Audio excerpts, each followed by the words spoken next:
시편 우리 함께 읽었습니다. 오늘 이 새벽 비가 옴에도 불구하고 주님 앞에 나와서 기도함으로 또 말씀을 봄으로 하루를 시작한 우리 성도님들에게 우리 23절의 이 마지막 부분 있지 않습니까? 내가 하나님의 구원을 보이리라.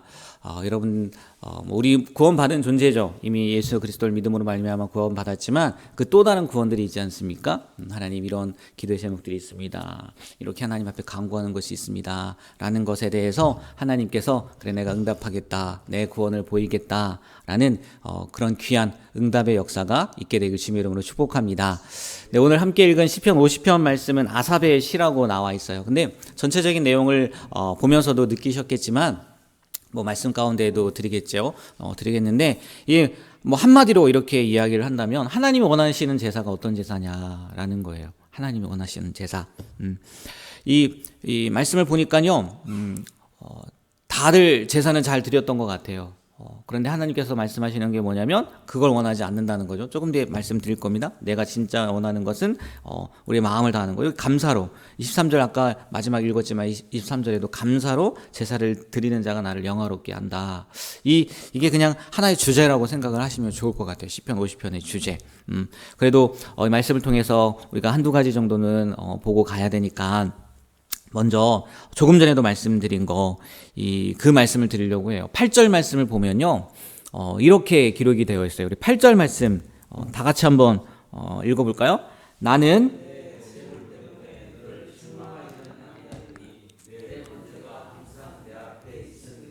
아멘.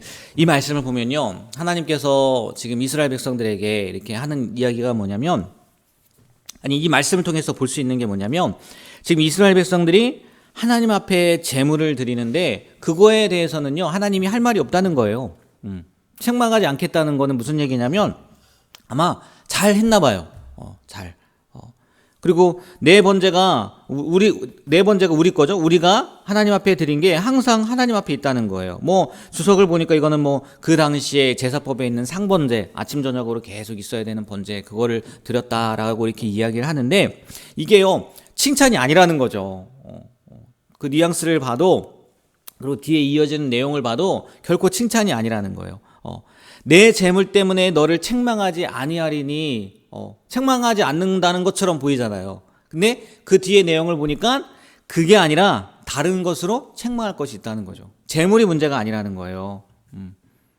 그러니까 이거는요, 하나님께서 이스라엘 백성, 야, 이걸로 내가 너희들을 책망하지 않겠지만 다른 게 있는데 그게 뭐냐면 너희들이 예배를 드리는데, 제사를 드리는데 그냥 재물에만 너무 신경을 쓴다는 거예요. 재물에만. 좀 요새 말로 형식에만 너무 신경을 쓴다는 거죠. 정말 하나님 앞에 예배 드리고 하나님 앞에 제사 드리는 것 가운데 중요한 것은 형식보다는 뭐라는 거예요? 본질이라는 거예요. 중심이라는 거예요. 하나님 앞에 자기들의 마음은 드리지 않으면서 좋은 것 드린다고, 그리고 하나님이 말씀하신 그 법칙대로 내가 이 제물을 드린다고 그들이 그냥 하나님 앞에 다 드렸다고 생각을 하는 거예요.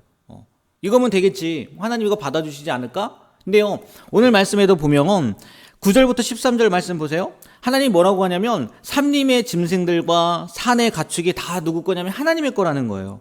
산의 모든 새들, 들의 짐승도 다 하나님의 거라는 거예요. 그러면 바꿔 말하면요, 하나님께서 무엇이 부족해서 나한테 이 재물을 바쳐라?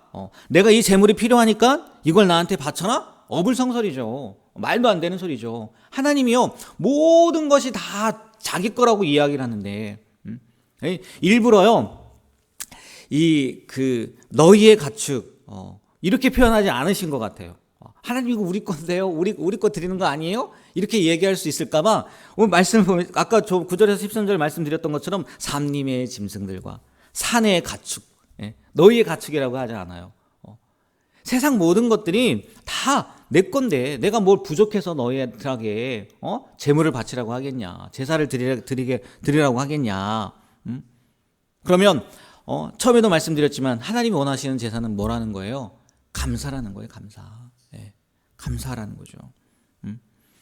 그 감사의 내용에 재물이 포함되는 거지, 그 재물 드렸다고 해서 그냥 이 물질만 드리고 물건만 드리고 제물만 드리고 자기들의 마음 가운데는요 하나도 감사함이 없는 거예요.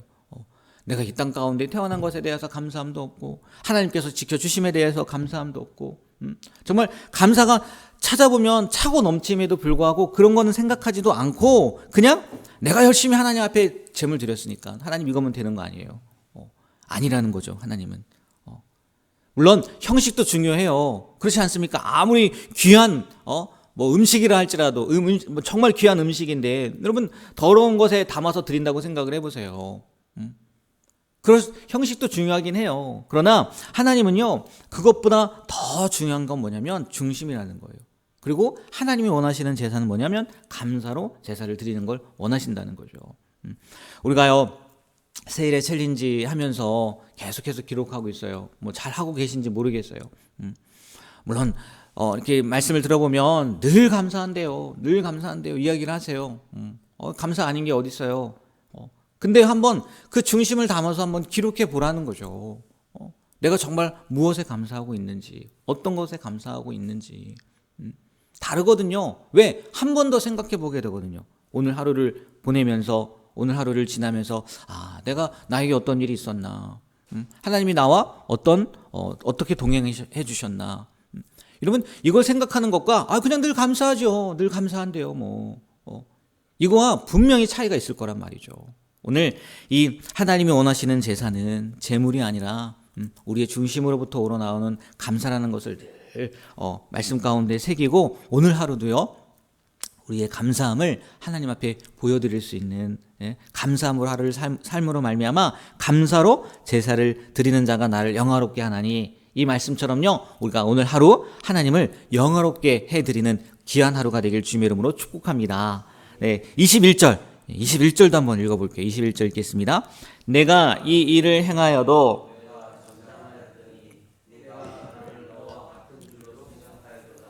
그러나 내가 너를 책망하여 내 죄를 내 눈앞에 낱낱이 드러내리라 하시는도다. 아멘.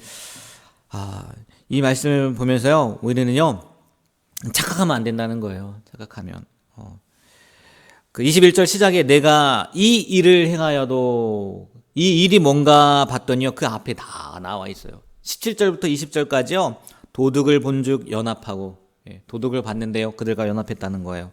그리고 간음하는 자들과 동료가 되고 입을 악에게 내어주었다는 거예요. 그리고 혀로 거짓을 꾸미고 앉아서 형제를 공박하고 헐뜯는다는 얘기더라고요. 비난한다는 얘기더라고요. 그리고 어머니의 아들을 같은 형제도 비방했대요. 어머니의 아들을 비방하는 것을요 이 일이라고 이야기를 해요. 그런데 21절 보니까요 이 일을 행하여도 뭐 했다고요? 내가 잠잠했다는 얘기예요. 그럼 내가 누굽니까? 하나님이겠죠. 아니 범죄를 저질렀는데도 악을 행했는데도 잠잠한 거예요. 하나님은요 악을 심판하신 분이니까 악을 행했으면 분명히 벌을 받아야 되는데 잠잠하니까 그 뒤에 이들이 뭐라고 생각했다고요? 하나님이 말씀하시는 게 너희들이 나를 너와 같은 줄로 생각하였다는 거예요. 어림없는 얘기죠. 말도 안 되는 얘기죠. 자기들이 죄를 저질렀는데 하나님이 침묵하셨단 말이에요. 그 죄에 대한 보응이요 바로 오지 않았단 말이에요. 그러니까 이것 봐라. 아무 일도 안 일어나네. 하나님도 나와 같은가 봐. 하나님도 내 생각이랑 같은가 봐. 이렇게 착각했다는 거예요. 그러니까 하나님께서 뭐라고요? 그러나 내가 너를 책망하여 내 죄를 내 눈앞에 낱낱이 드러내리라 하시는도다. 여러분 우리도 마찬가지지만 그저 우리에게 적용해야죠. 말씀을 딴 사람한테 적용하면 안 되죠. 우리도 삶 가운데요 하나님 앞에 죄를 지었는데요 분명히 나도 알아요. 생각해보니까 이게 잘못된 것인 줄 아는데 아무 일도 일어나지 않아요. 그래서 이것 때문에 하나님도 나와 같은 생각인가? 여기 앉아 계신 분들 가운데 그런 분들이 없으리라 믿지만 아무 일이 일어나지 않는다 하더라도요 그게요 하나님이요 아무렇지도 않게 생각하신다고요 착각하지 않으셨으면 좋겠어요. 넘겨짚지 않으셨으면 좋겠어요. 분명히 하나님께서 말씀하세요. 물론 하나님의 침묵에는요, 이유가 있는 거예요. 그렇지 않습니까? 분명히 이유가 있단 말이에요. 우리가 성경을 통해서 계속 보는 게 뭐냐면 하나님은요, 그 악을요, 갚아주신다는 거예요. 보응하신다는 거예요. 근데 침묵했다고 나와 동조해요? 나와 같은 생각을 가져요? 나에게 아무런 일이 일어나지 않는다고 하나님도 나랑 똑같이 생각했을 거라고 생각해요? 아니란 말이에요. 우리가 오늘 이 말씀을 통해서요, 우리의 삶 가운데에도요, 분명히 하나님이 기뻐하지 않는 생각들, 또 말들, 행동들 하고 있을 거란 말이에요. 근데 아무 일도 일어나지 않는다고, 네, 그냥 하나님도 나와 같다 이렇게 넘겨짚지 않게 되길 주님의 이름으로 축복합니다. 예, 처절하게 느껴야 돼요. 내가 정말 하나님 앞에 큰 실수를 했구나. 아니, 큰 잘못을 했구나. 아무 일이 일어나지 않는다 하더라도 이게 하나님이 나와 같은 마음이 아니구나. 하나님, 이게 생각나게 하신다면, 깨닫게 하신다면 하나님 앞에요, 철저히 회개함으로 침묵하시는 하나님이 아니라 용서하시는 하나님을 경험하게 되길 주님의 이름으로 부탁드립니다. 네, 우리가요, 이 악인의 자리에 서면 되지 않잖아요. 시편 1편에 나와 있는 것처럼 정말 복 있는 사람은요, 악인의 꾀를 꾀하지 않고 악인의 자리에 앉지 않잖아요. 오늘 하루도요, 의인의 자리, 아까도 말씀드렸지만 감사로 영화롭게 한다고 했는데 하나님을 영화롭게 하는 그런 귀한 하루를 살아가시게 되길 주님의 이름으로 부탁드립니다. 이제 기도하겠습니다. 하나님, 오늘 시편 말씀을 통해서 하나님이 원하시는 제사가 어떤 제사인지, 그리고 또 우리의 마음 가운데, 우리의 삶 가운데 악인들과 같은 생각을 가지고 있지는 않은지 돌아볼 수 있는 시간을 허락해 주심에 감사드립니다. 오늘 기도하면서 나의 모습을 다시 한번 돌아보게 하시고 하나님 앞에 잘못하고 있는 것은 있지 않은지, 그럼에도 불구하고 아무 일도 생기지 않으니까 이거 아닌가? 괜찮은 건가? 이렇게 오해하고 있진 않은지 우리의 삶을 돌아보게 하시고, 더 나아가서는 정말 우리의 삶 가운데 하나님이 행해 주신 일들, 하나님이 동행해 주신 일들을 기억하며 감사함으로 오늘 말씀처럼 하나님을 영화롭게 하는 그런 귀한 하루가 되게 하여 주시옵소서. 감사의 제목들이 정말 넘칠 줄 압니다. 그것을 하나하나 찾아가며 하나님, 이렇게 해주셨네요. 이런 일도 베풀어 주셨네요. 정말 너무나 감사합니다. 라고 고백하며 그 감사로 하나님을 영화롭게 하는 귀한 하루가 되게 하여 주시옵소서. 예수님의 이름으로 기도합니다. 아멘.